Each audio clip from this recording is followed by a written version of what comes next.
Jika Tuhan melihat hati kita, apakah yang Dia temukan adalah kerendahan hati? Atau justru kesombongan yang tersembunyi di balik pelayanan, pencapaian, ataupun kesibukan rohani kita? Let's dive deeper into the verse in verse.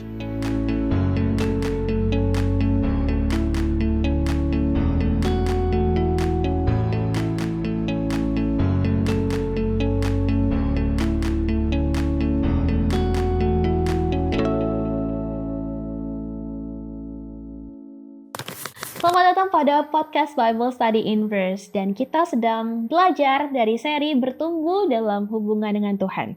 Episode ketiga kali ini adalah kesombongan versus kerendahan hati, dan kita akan belajar dari Lukas pasalnya yang ke-18. Saya sangat menghimbau sahabat Inverse untuk boleh mempelajari secara pribadi pelajaran Inverse sebelum ataupun sesudah menonton video ini. Ebook Inverse dapat Anda akses melalui tautan di deskripsi video ini dan dapat Anda bagikan kepada teman, sahabat, ataupun rekan kerja Anda. Baik, kali ini saya bersama dengan Sarah, Gary, dan Pendeta Evan. Shalom semuanya. Shalom semuanya. Pendeta boleh pimpin kita dalam doa. Oke, mari kita berdoa.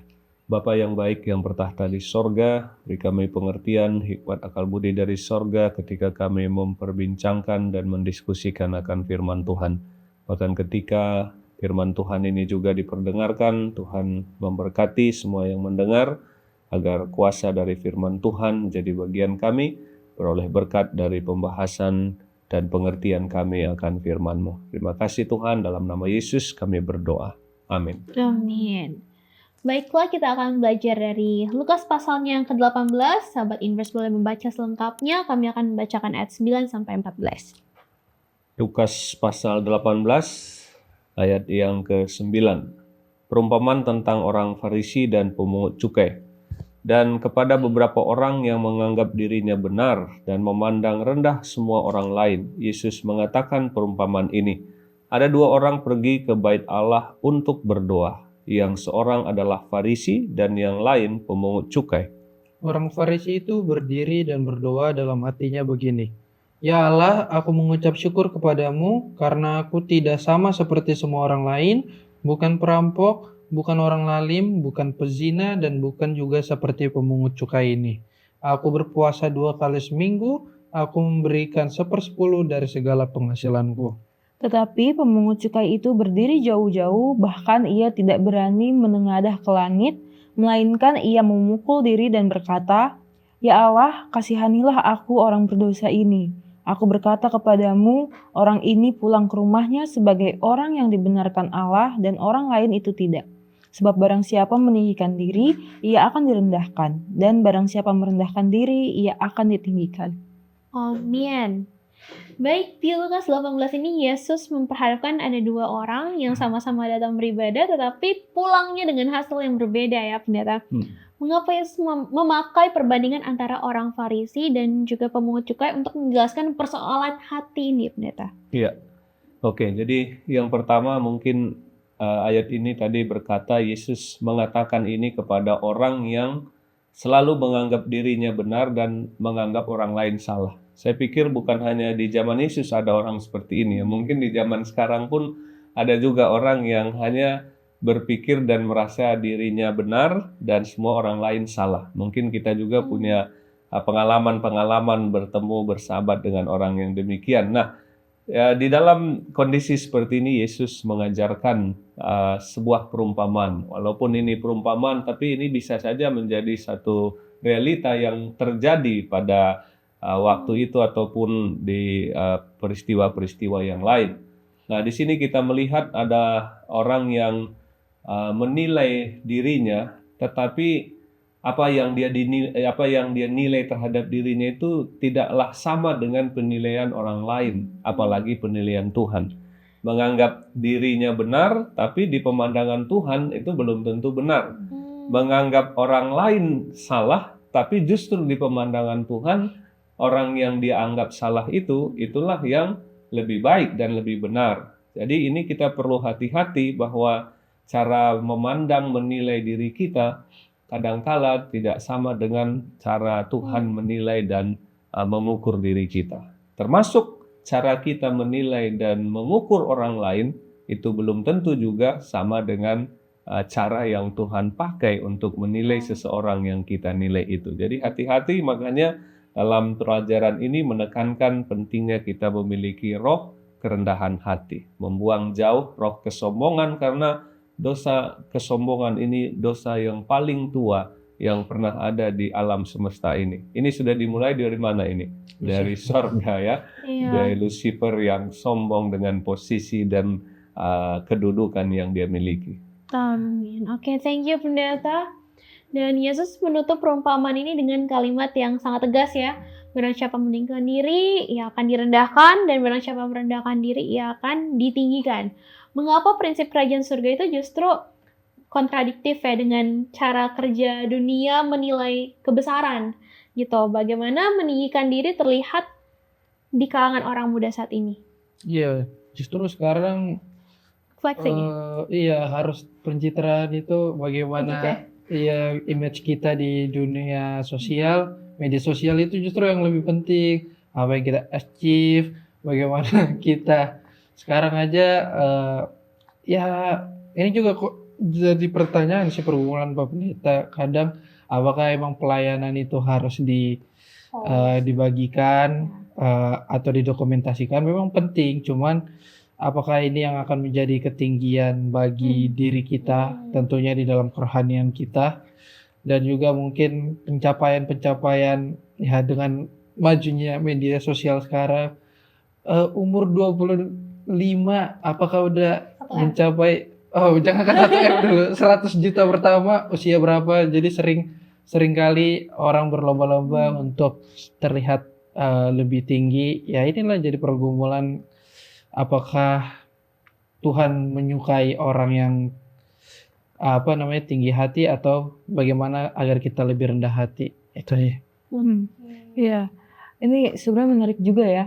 Kadang kan kita share sesuatu ke sosial media tuh untuk bagikan momen aja gitu, karena emang kita lagi ekspresif happy gitu ya. Tapi lama-kelamaan kayaknya itu jadi suatu habit dimana bukan cuma mau share momen aja nih, lebih ke pencitraan ya gitu. Dan aku pribadi ngerasa kadang kayak gitu juga nih gitu kan. Dan seringkali kita kalau lihat di sosmed juga ada bilang, oh kita tuh harus punya value gitu kan, ya berpendidikan, oh kerjaannya bagus, atau mungkin hal-hal lain yang sebenarnya tuh bukan suatu hal yang salah ya. Kalau kita mau berpendidikan, kerjaan kita bagus ya nggak apa-apa gitu, selagi kita melibatkan Tuhan di dalamnya kan, itu untuk kemuliaan Tuhan. Tapi seringkali jadinya ya untuk compare diri kita sama orang lain gitu. Mungkin harusnya kita kalau mau share itu lebih ke kesaksian tentang baiknya Tuhan dalam hidup kita. Kenapa? Benar. Ya kan nggak cuman, mungkin biasanya tuh orang yang share kayak gitu tuh lebih ke I. Oh, what did I do gitu, apa yang aku lakukan supaya CV aku gini bisa tembus perusahaan apa Big 3 atau Big 4 ya, kayak gitu ya. Mungkin lebih ke aku begini, tapi ngelupain satu unsur dimana bagaimana Tuhan baiknya Tuhan kepada saya, supaya ketika saya bisa achieve sesuatu gitu ya. Oke, dan menariknya bukan hanya orang Farisi yang bergumul dengan kesombongan, nih inner circle dari Yesus, yaitu murid-muridnya sendiri juga masih berdebat tentang siapa yang terbesar dalam kerajaan surga ya. Apakah yang diajarkan tentang betapa dalamnya akar kesombongan di dalam hati manusia, pendeta? Kayaknya nggak cuman sekedar sharing sesuatu di sosial media, bahkan kita nggak share apapun aja di sosial media atau kemana-mana, kayaknya ada akar kesombongan itu tetap mengakar ya pendeta? Ya, itulah memang alamiahnya kita ya. Kita tadi bicara Lucifer yang jauh. Murid-murid Yesus yang sudah berpengalaman dengan Yesus juga tidak terbebas dari egois dan sifat cinta diri dan meninggikan diri ini. Ada seorang gambarkan dosa itu katanya sin ya. Huruf tengahnya itu I. Jadi ketika kita hanya memikirkan diri kita, mengutamakan diri kita, mementingkan diri kita, diri, itulah akar dari dosa. Ini gambaran yang saya pikir ada betulnya juga. Jadi murid-murid juga bergumul dalam hal ini. Ketika Yesus berbicara penderitaannya, dia akan ditangkap, mati, disalibkan, justru mereka bersaing. Siapa nanti di antara kita yang duduk di kiri kanannya? Siapa yang terbesar di antara kita? Padahal Yesus sementara menyampaikan apa yang akan dia alami. Jadi apa pelajaran mungkin bagi kita di sini, bahwa semua kita tidak terbebas, terlepas, dan kita tidak ada yang kebal terhadap pengaruh daripada dosa kesombongan ini. Jadi kita perlu menyadari bahwa sesungguhnya kita ini tidak ada apa-apanya tanpa Tuhan. Kalau ada hal yang baik yang terjadi dalam hidup kita hanya karena anugerah dan semata-mata karena kebaikan Tuhan. Tuhanlah sumber dari segala sesuatu. Ketika Tuhan berikan kita pekerjaan yang baik, seperti tadi Sarah bilang, itu adalah karena Tuhan. Ketika Tuhan berikan kita kesempatan-kesempatan yang ada, selalu kembalikan kepada Tuhan. Ketika Tuhan menggunakan kita dalam pelayanan, bahkan mungkin membawa orang lain kepada Tuhan, menobatkan orang, menuntun orang kepada Kristus, jangan pernah kita mengambil kredit dalam diri kita. Selalu katakan ini hanya karena kasih kebaikan Tuhan. Teman-teman orang muda, pekerjaan yang baik, mungkin posisi yang baik, karir yang mentereng, ingat selalu itu semua hanya karena kebaikan dan kemurahan Tuhan saja. Oke, ini pendeta sebenarnya sudah singgung jalan keluarnya seperti apa ya. Tapi mungkin dari kakak-kakak, bagaimana sebenarnya jalan keluarnya yang mungkin bisa kalian tambahkan berdasarkan pengalaman pribadi ya sebagai seorang muda. Bagaimana seorang bisa sungguh mengenal dirinya dengan benar dan bertumbuh dalam kerendahan hati. Iya, tentunya dengan hanya memandang kepada Kristus ya Kak. Karena Kristus di dunia ini aja padahal dia ilahinya 100% gitu. Ya, Tapi ketika diuji setan, dia bisa dengan rendah hati, nggak menggunakan kekuasaannya tapi tetap sabar, tidak menunjukkan dirinya bahwa dia adalah Allah. Padahal kan gampang, dia tinggal usir setan, tapi dia menunjukkan bagaimana kita menghadapi pencobaan, apalagi terhadap kesombongan. Dan juga yang sangat menampar diri saya sih Pak Pendeta dan kakak-kakak sekalian, ketika saya membaca Follow the Bible. Padahal Follow the Bible kita sering pasti dari Kejadian, Keluaran, tapi yang paling menampar saya adalah ketika, kalau nggak salah di Kejadian 38 sampai 39 atau Keluaran, itu di situ ditulis dengan jelas bahwa Tuhan memberikan keahlian kepada ahli masak, dan juga namanya kalau nggak salah di sini Bezalel diberikan keahlian untuk membangun bait suci. Artinya kepintaran kita dan segala yang kita nikmati di dunia ini berasal dari Tuhan. Jadi kalau iya benar. Jadi kalau misalkan kita merasa kita achieve sesuatu karena usaha kita harus ingat bahwa dari awal kita bisa lihat bahwa memang Tuhanlah yang memberikan pengetahuan kepada kita. Ya, bener ya, kayak yang dibilang sama Gary juga gitu. Kita gimana sih supaya tahu kalau kita ini berdosa ya? Kita cermin kita adalah firman Tuhan itu sendiri. Dan di Alkitab kan juga ditulis ya tentang pengalaman orang-orang muda, di mana jatuh bangunnya mereka. Ada Daniel, ada Daud, Yusuf, dan lain-lainnya. Itu bisa jadi contoh juga buat kita gitu. Dan selain itu gimana sih supaya kita bisa bertumbuh juga?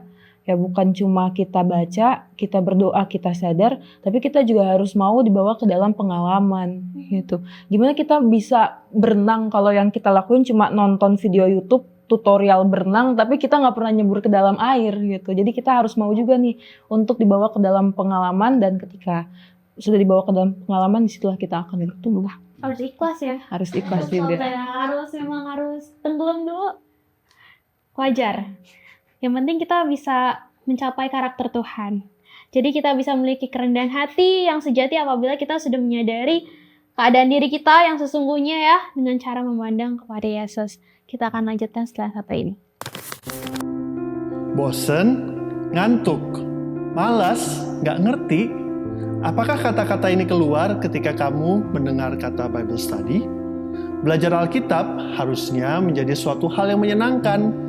Tapi kenapa rasanya susah sekali untuk memulai? Apa yang salah? Apa yang harus dilakukan agar belajar Alkitab rasanya tidak begitu-begitu saja? Banyak orang bilang ada banyak jalan menuju Roma. Jika pepatah ini benar, kami percaya Tuhan pasti sudah sediakan lebih banyak lagi jalan menuju Alkitab, menuju Dia. Hanya saja, Jalan-jalan itu mungkin belum terlihat oleh kita, tapi kita bisa meminta. Yesus pernah berkata dalam Matius 7 ayat 7, "Mintalah, maka akan diberikan kepadamu, carilah, maka kamu akan mendapat, ketuklah, maka pintu akan dibukakan bagimu." Bagaimana cara memintanya? Lewat doa. Berdoalah untuk meminta hikmat dan kemauan yang kuat untuk belajar Alkitab. Setelah itu, mari buka Alkitab dan belajar sedikit demi sedikit sesuai kemampuanmu.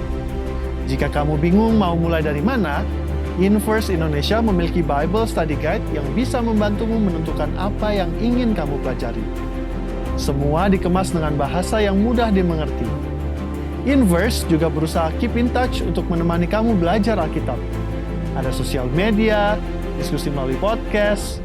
Semua dilakukan untuk mengingatkan kamu bahwa kamu tidak sendiri. Bahwa kita sama-sama bertumbuh dalam Tuhan, kita belajar bersama-sama, kerja bersama-sama untuk Tuhan. Dan kalau suatu saat kamu kembali merasa jenuh atau buntu, selalu ingat, ada banyak jalan menuju Roma. Ada banyak cara untuk belajar Alkitab dengan menyenangkan, dan kami harap Inverse adalah salah satunya. Open your heart dan open your Bible. Let us dive deeper into the verse. Inverse.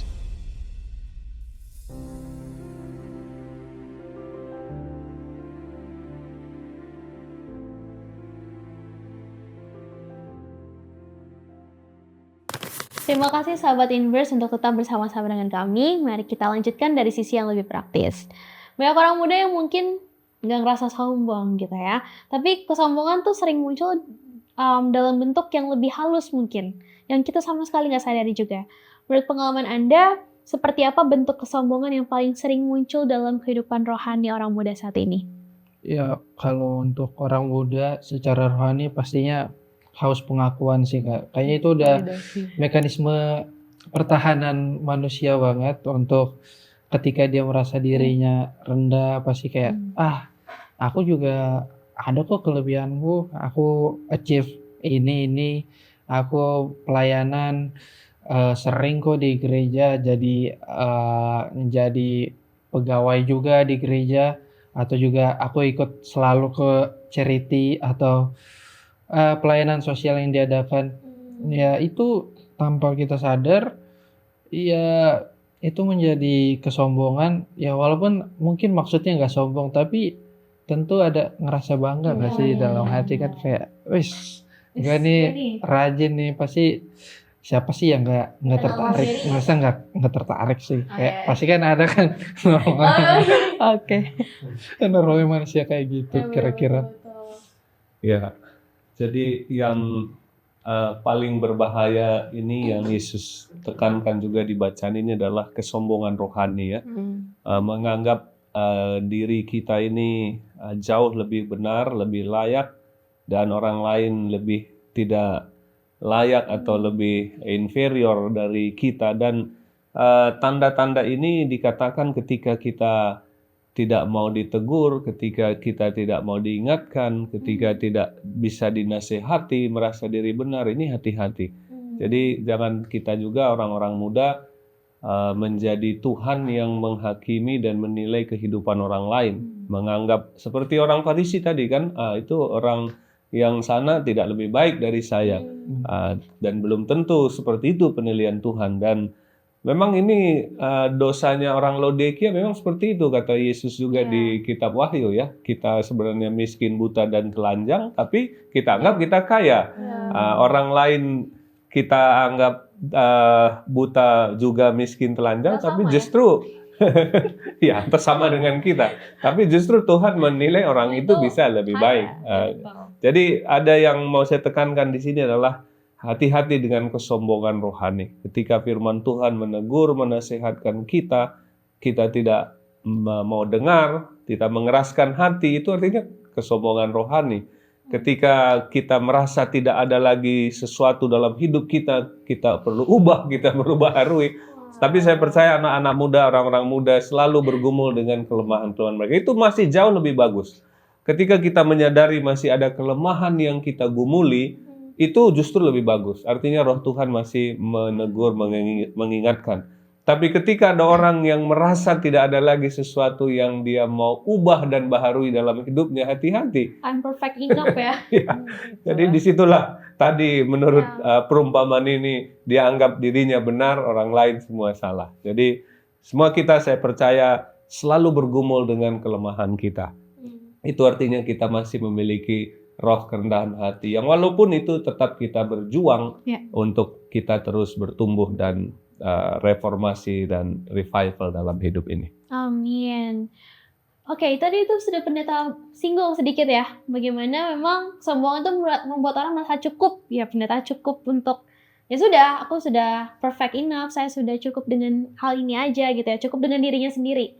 Mungkin kalau kita sering dengar orang bilang selesai dengan dirinya sendiri, tapi mungkin bukan ke arah psikologis itu ya, tapi ini misalnya cukup dengan, ya udah, aku udah baik, aku udah benar, aku sudah melakukan hal yang benar gitu. Nah, sedangkan kerendahan hati itu memang membuat orang, tadi pendeta juga sudah singgung ya, bahwa ya sangat membutuhkan anugerah Tuhan untuk hidup sehari-hari lekat seperti Tuhan. Nah, mungkin dari pengalaman Anda sebagai orang muda nih ya, kapan biasanya Tuhan menegur Anda ketika Anda merasa sudah cukup gitu? Mungkin kan kita upside, ada yang mungkin up, terus down, ada yang lagi stagnan, nah kan? Nah, kapan ketika mungkin ada yang ngerasa, oh ini aku udah cukup nih, aku udah cukup baik nih ya kan, sebagai orang Kristen ya kan, bisa sendiri gitu, akhirnya tidak merasa membutuhkan Tuhan. Nah, kapan Tuhan tegur, dan mungkin bisa sharing aja, mungkin jadi refleksi juga buat teman-teman Inverse. Iya. Kadang juga di gereja walaupun tujuan kita pelayanan buat Tuhan, kadang kita mengaturnya itu bukan untuk pelayanan Tuhan ya. Contohnya aja ya, Pak Pendeta, ini masih jadi pergumulan saya karena saya di dalam pelayanan itu terkadang terlalu perfeksionis ya kali ya. Jadi misalkan kalau di gereja nggak prepare gitu dari awal, terus tiba-tiba saya sering kayak mungkin bahasa gaulnya perengat-perengut ke mama saya, kayak ini kenapa sih nggak siap-siap dari awal, kenapa tiba-tiba ditunjuk. Dan ya Tuhan menggunakan caranya dengan cara ditegur melalui orang lain. Saya selalu diingatkan oleh mama saya, dibilang bahwa kau bersyukur kau dibesarin di keluarga pendeta, kau tahu gimana tata ibadah yang benar dari awal, bagaimana persiapannya.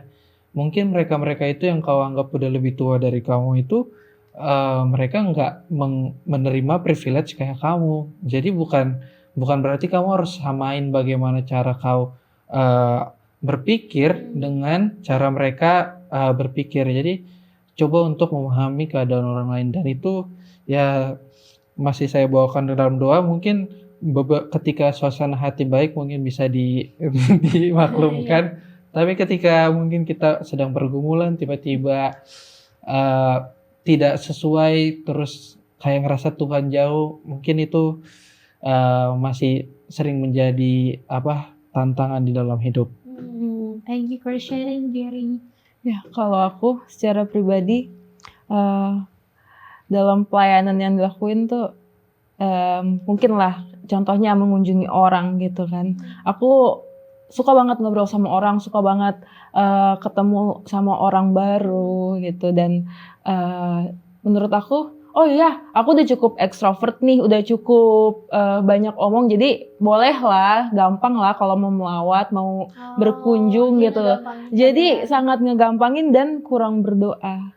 Dan akhirnya ketika melakukan pelayanan itu, ketemu orang, terus ngobrol dan lain-lainnya, energinya cepet habis gitu. Padahal biasanya tuh energinya tuh, ya kalau orang tahu ekstrovert introvert ya, biasanya kan orang-orang ekstrovert itu malah energinya makin jadi kalau ketemu orang. Tapi ini kok jadi capek, jadi draining sendiri, dan jadi akhirnya nggak bisa ngapa-ngapain. Udah mau ketemu orang tuh udah bingung, apalagi ya mau diobrolin, harus gimana ya. Itu sangat ngerugiin diri sendiri, dan akhirnya ketika ketemu orang kan jadi gugup-gugup gitu ya. Dan diingetinnya lagi ya lewat orang-orang di sekitar gitu. Dan puji Tuhannya pasti Roh Kudus itu selalu ingetin, karena biasanya kan jalannya itu sama Tuhan nih, makanya gampang yang dilakuin. Tapi ini karena ngelakuinnya sendiri, nggak bareng sama Tuhan, jadi susah sendiri juga kan gitu ya. Itu sih kira-kira. Jadi mungkin dari yang aku tangkap dari yang kalian berdua ini kan kalian punya istilahnya punya kebolehan ya, punya dikasih sama Tuhan memang talentanya di situ, dan ketika ngandelin itu talentanya udah sering ngelakuin ini kok, jadi ambil kredit atas apa yang sebenarnya itu adalah anugerah Tuhan, tapi kredit atas diri sendiri, dan ketika ngelakuinnya itu tanpa Tuhan jadinya ya capek, mungkin jadinya capek, jadi bad mood, dan kamu juga mungkin jadinya nggak bisa ngobrol sama orang. Nah, aku juga kayak gitu, dan mungkin aku juga kayak gitu. Ini kayak ini nih, udah sering nih inverse, ya udahlah ntar lagi, tapi nggak doa dulu gitu kan. Aduh, apa ya blank ya gitu. Jadi pentingnya teman-teman jangan ambil kredit atas anugerah apa yang Tuhan kasih kepada kita, tapi kita balikan lagi semua itu kepada Tuhan dan minta pertolongan Tuhan pastinya ya, supaya kita tidak sombong. Oke, dan mungkin ini pertanyaan terakhir. Yesus adalah teladan utama dari kerendahan hati ini, udah pasti. Dia datang bukan untuk dilayani, tapi untuk melayani ya. Jadi secara praktis seperti apa kerendahan hati yang sehat dalam relasi, ternyata dalam pelayanan, pekerjaan, dan kehidupan sehari-hari. Ya, mungkin dari hal-hal kecil seperti tugas di rumah atau mungkin di pekerjaan itu kita harus lakukan dengan senang hati ya, gitu. Dan nggak perengat-perengut. Kita sukacita aja, enjoy jalaninnya, dan sebisa mungkin kita ketika nolong orang atau lakuin sesuatu untuk orang lain, kita nggak mikirin untungnya buat gue apa sih gitu. Oh ya, sering banget ya. Itu karena sering banget kan kita mau nolong atau mau melakukan kayak tadi itu berangkat ke sini di Transjakarta penuh banget gitu kan. Terus ada orang yang sebenarnya memang harusnya dikasih kursi gitu kan supaya duduk. Tapi aku mikir gitu. Kalau misalnya berdiri kasih beliau duduk, nanti capek dong, masih lama nih, masih jauh perjalanannya, macet lagi. Tapi diingetin lagi, kan baru belajar kemarin. Kita tuh nggak boleh mikirin gitu, apa sih untungnya buat kita gitu. Ya, jadi betul ya, Yesus teladan kita yang utama. Itu sebabnya Yesus katakan, belajarlah kepada aku sebab aku lemah lembut dan rendah hati. Jadi ketika kita mau diingatkan, ditegur, dinasihati, kita mau berubah, itu adalah hal-hal praktis yang kita bisa buat untuk belajar roh kerendahan hati, melayani tanpa mengharapkan mungkin orang menyanjung, memuji kita atau mengakui apa yang kita sudah lakukan. Ini pun kita perlu belajar, walaupun kadang-kadang bisa saja sulit kita menghadapi ketika orang tidak menghargai jasa atau dalam tanda kutip karya yang kita sudah lakukan. Ini manusiawi, tapi kita perlu belajar bahwa ketika kita melayani, kita tidak mengharapkan pengakuan mungkin pujian dari sesama kita, tapi kita menyadari bahwa apa yang kita lakukan buat Tuhan itu adalah sesuatu yang berharga di hadapan Tuhan. Amin. Baik. Terima kasih, kita sudah sampai pada penghujung diskusi. Jika pekan ini ada satu keputusan sederhana untuk melawan kesombongan dan belajar rendah hati di hadapan Tuhan, apa itu? Mungkin boleh di-share. Ya, jadi saya belajar untuk mengakui bahwa segala sesuatu yang baik dalam hidup saya hanya karena kebaikan dan kemurahan Tuhan. Amin. Ya, kita harus sadar bahwa kita manusia ini kecil di hadapan makhluk-makhluk lain yang ada di luar bumi ini. Jadi kita harus sadar bahwa kita nggak sebesar itu. Jadi harus rendah hati. Ya, kita punya teladan ya, Yesus itu sendiri yang bahkan sebenarnya bisa untuk sombong gitu, karena dia kan Tuhan. Tapi teladan yang Yesus kasih itulah yang bisa kita ikuti dan selalu mau untuk diajar oleh Yesus. Amin. Untuk menutup diskusi ini, Gary boleh pimpin dalam doa. Baik, mari sama-sama kita bersatu dalam doa. Ya Bapa, terpujilah Engkau. Terima kasih karena pada saat ini kami sudah belajar bagaimana kami diingatkan untuk tetap rendah hati di dalam kehidupan kami, baik secara sosial maupun rohani kami Bapa. Karena kami harus sadar karena teladan-Mu mengajarkan kami untuk rendah hati dan lemah lembut. Terima kasih Tuhan. Ampunkan segala dosa kami, dalam nama Tuhan Yesus kami berdoa. Amin. Amin. Terima kasih untuk seluruh panelis dan terima kasih untuk seluruh sahabat Inverse. Demikianlah diskusi kita pada episode kali ini. Kiranya kita boleh selalu ingat bahwa kesombongan itu menjauhkan kita dari Tuhan. Tetapi kerendahan hati membukakan hati kita untuk menerima anugerahnya. Dan semakin kita memandang pada Yesus, kita boleh berhenti meninggikan diri dan semakin kita belajar hidup seperti Dia. Sampai jumpa pada episode berikutnya. Tuhan Yesus memberkati. And remember to always dive deeper into the verse.